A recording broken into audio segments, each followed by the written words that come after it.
Bola parada para o Santo André. Vai tomando posição lá pela direita Lucas Lourenço. O time do Santo André tá dando um trabalho aí no segundo tempo, hein? O Guarani arrefeceu, cedeu espaços e o Santo André vai para cima. 29, cobrança de falta, levantamento na área. Luiz Gustavo de cabeça, é gol!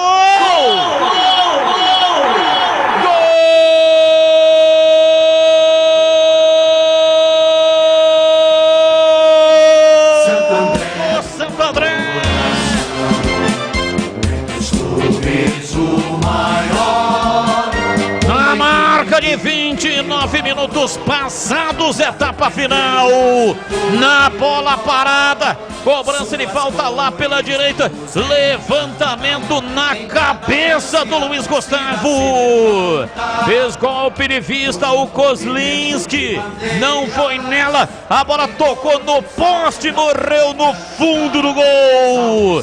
Luiz Gustavo, aliás, tocou a bola no travessão e no poste antes de entrar.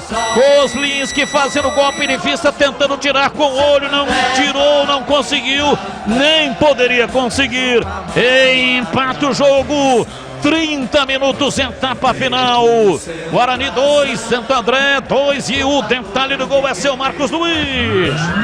CH falou há pouco, né? Estratégia errada da equipe do Santo André, do Guarani, né, Batista? E aí permitiu a reabilitação do Santo André. E outro detalhe, Batista, o Kozlinski, ele ficou naquela, a bola vai sair, mas o Luiz Gustavo, o zagueiro, foi lá e cabeceou sem qualquer tipo de possibilidade de defesa para o goleiro do Guarani. Outra vez a lei do ex no estádio Brinco de Ouro. 2-2 o jogo.